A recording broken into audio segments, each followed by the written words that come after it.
Hello, my name is Al Thurston, founder and chairman of the NABF, the North American Bodybuilding Federation, and this is the personal training certification video tape 1.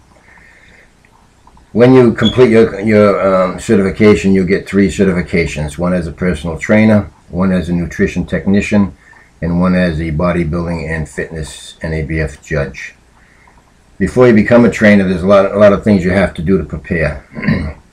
First of all, you'll probably have to be insured. Most gyms, you need to be insured anyways. NABF wants you to be insured. There's different insurance out there. Check with your local insurance companies. You can check out, there's a K&K Insurance, which is in your manual. There's a sports and fitness insurance policy. So check with whatever gym you're going to be working out of and find out what their policies are, what kind of insurance and coverage you need to have. But we want you to be insured, but also you need it for yourself and for whatever facilities you're working out of. So set up your insurance. The first few pages in the manual are just to teach you how to market yourself. It doesn't matter what kind of trainer you are. You could be the most read trainer, the most knowledgeable, streetwise trainer. Hopefully you're a combination of both. But if you don't know how to market yourself and sell yourself, you'll never really get started. Once you do get established, most of it will be word of mouth. You won't have to do as much marketing as you think once you have a good client base, because you get a lot of referrals from your clients. But at the beginning, you have to learn to market yourself. So I would get a bunch of business cards made up, make up a lot of flyers. Check your local areas where you can post flyers, but always check your zoning areas. Some places don't allow you to put flyers on different bulletin boards or flag poles or car windshields or whatever. So check your local policies on zoning. But do as much free marketing as possible. And also, you probably want to develop a little website.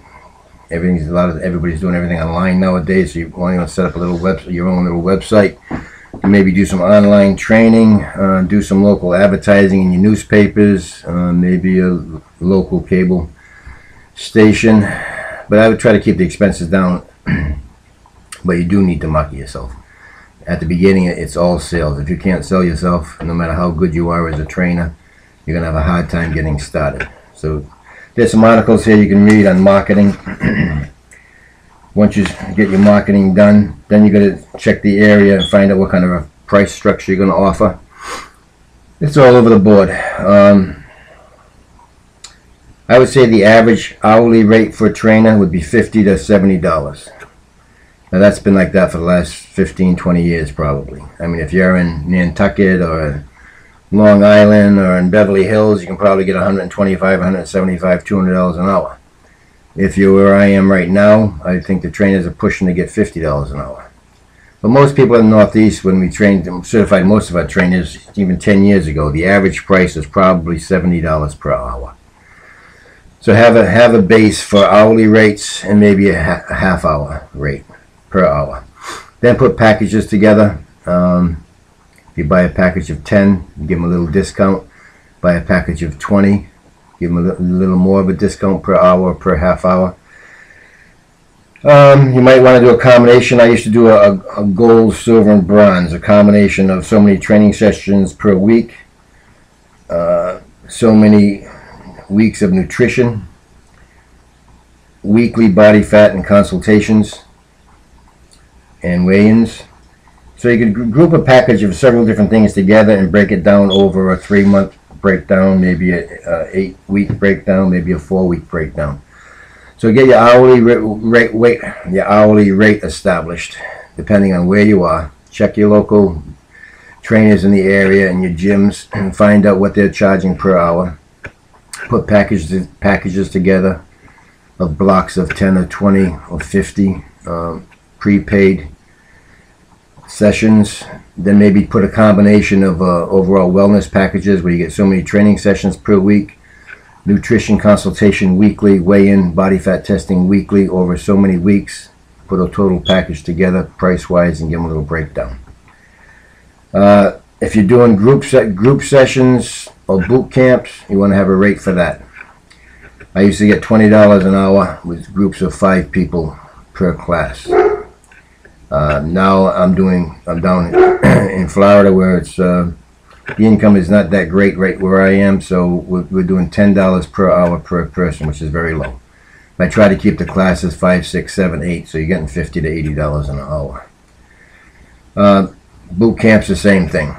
I usually have people buy cards of 10 at a time, and each time they come to a class, I'll punch their card, and it usually figures out to be $10 a class in a boot camp or in a small group training environment.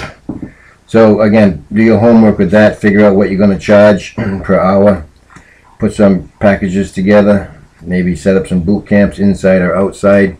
Maybe some small groups. I find women really like working together, more of a social thing, but at a high intensity.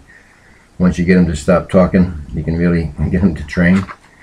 I also had just, you're not a nutritionalist. You're a nutrition technician. Now there's a fine line. There's some states that are very strict about this, so be careful.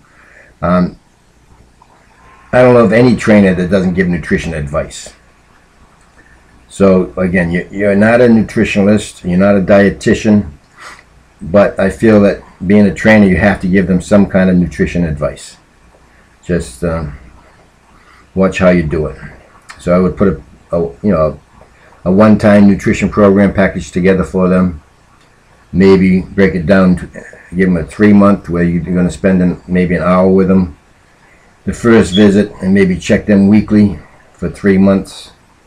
15-minute come in, weigh in, check your body fat, chit chat a little bit, find out what they're doing. So put a package to a one-time nutrition advice, or maybe a package of 3 months together. And I used to charge $249, but they'd come in. I'd set up 4, 5, 6 people per hour, and I'd just weigh them and check their body fat and just chat with them for a few minutes, make sure they're going to reach their goal. And it's just set up. Some people just want to sit down and have an orientation consultation, and they don't necessarily think they need a trainer. So you might want to have an hourly rate just for an evaluation and give them some guidance on how to get started. I used to just have a small fee for a body fat test. If somebody just wants to come in and get their body fat tested, I'll charge them $5. Takes me 1 minute. But if they want to sit down and talk about it and what they need to do to get to the next level, then you're turning it into more of a half-hour or an hour fitness evaluation, which should be somewhere between $20 and $50 at least. You can also maybe eventually help people get ready for contests. Fitness girls, bodybuilding, pageant girls. So you could have a package for a pre-contest preparation. So there's lots of different ways of doing it. But again, get prepared. You're going to have to get your insurance set up. You're going to have your breakdown as far as your packages go. You're going to have to talk to the gym you're going to be working out of and work some kind of an arrangement out with them as far as what percentage you're going to have to give them to work out of their facility. The average is probably 60-40 breakdown. 60 for the trainer, 40 for the gym. Some gyms go 50-50. Some go the other way, 60-40, but 60 for the gym. What I think you should do is contact your gyms and offer them a free service. Maybe offer them free orientations, consultations with their new members. Maybe a one-time walkthrough to get them started in the gym. In trade for keeping 100% of your income from your personal training. So the gym's making out because they're cutting back on staff. You're making out because you're meeting a new client base. You're going to be seeing new faces every day. You're the first person that they've seen in the gym. If they need help, they're more than likely going to contact you. So you might want to talk to the gym and see if you can work out some kind of a deal where you barter and you give them something as far as consultations or orientations with the new members. In turn, maybe be able to work out of their gym and keep 100% of your training, or maybe even start a training company out of that particular facility. It's a win-win for both. The gym's going to have better membership retention because the clients aren't going to feel so intimidated because at least they had somebody show them around that knew what they were doing. At that point, it's your job to sell yourself and try to pick them up for a few more sessions. Unless they have a lot of experience, no one can learn everything they need to know in one session. So at least you can give them a little circuit, something easy to get started. By the time you get done with them and tell them what they need to know, they're going to be so confused, they're going to realize they need a trainer. I mean, there's a lot to know. People think they know what they're doing with training, but most people don't. So if you sell yourself right and market yourself during that consultation orientation, you should be able to get a lot of clients lined up. Also, you should get all your paperwork ready. You're going to have a lot of different handouts. So anything you're reading in magazines that seems inspirational, inspiring on nutrition, weight training, cardiovascular exercise, make copies of it. Keep on having handouts to pass out to your clients to keep them inspired. Design a lot of different types of workouts. Have those workout cards ready so you can keep on changing their programs around. You're going to have a fitness evaluation PARQ form, a medical history form, maybe a parent consult form, some kind of a waiver. You probably need a special waiver if you're doing boot camps outside, some kind for them to sign. But again, a waiver, it's good to have contracts and waivers, but if they can prove negligence, the paper's not worth anything.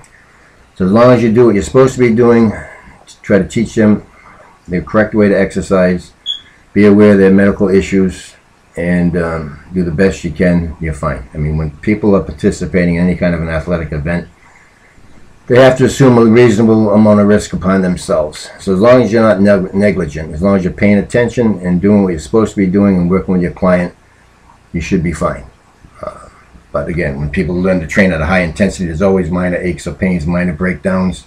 So it doesn't mean it's your fault. Just make sure you're paying attention to your client. Don't go spot somebody else. If they come and ask you for a spot when the client's paying you good money to work with them, you're not a spotter, you're a trainer. Stay with your particular client, and don't be talking on your cell phone or talking to some girl next to you, or guy next to you working out. So just pay attention to your client, and you should be fine. All right. Well, how much time? I'm doing this on YouTube right now. It's 15-minute limit. So this is going to take lots of different tapes. But again, the most important thing is for you to first contact your local gyms, set up some kind of a program with the gym owner or manager where you can work out of that facility, get your insurance lined up, find out from the gym what kind of insurance they are going to ask you to have, how much. Get all your paperwork ready, get all your fitness evaluations, your waivers, your parent consent forms, a lot of different workouts. I would pre-make up a lot of different meal plans, have different types of meal plan handouts ready, so you can just pass them out and tell them, some of your previous clients, this is what they have used and they've seen results. So just get everything ready. On your client's first visit, your consultation orientation, sit them down in the office and have them fill out a PARQ fitness evaluation orientation. There's a few samples in your manual, so you can pick the one you want and make up your own, but you have to have some kind of a fitness form. Have them fill out the fitness form, make sure they sign it, go over all the medical questions, find out what kind of medical problems they have, if they have any kind of joint problems, especially if they have had heart attack or stroke, if they have had cancer, if they have any joint problems, if they have high blood pressure, high cholesterol. Find out as much as you can on that fitness evaluation as far as the medical history. Then you should weigh them in and check their body fat. Then figure out how many pounds of lean body mass they have and how many pounds of fat. We're going to go over that in a few minutes as far as what they should be. Then you're going to sit down and you're going to talk to them. I mean, a good fitness evaluation and consultation probably should take about an hour, a good one. You can rush through it in half an hour, but if you're going to take them through and fill out the paperwork and take them through the gym for a quick little circuit for one person, you're going to need a good hour. All right, I'm going to end it here for the tape 1. In a few minutes, I'm going to start tape 2. So this is tape 1. Thanks.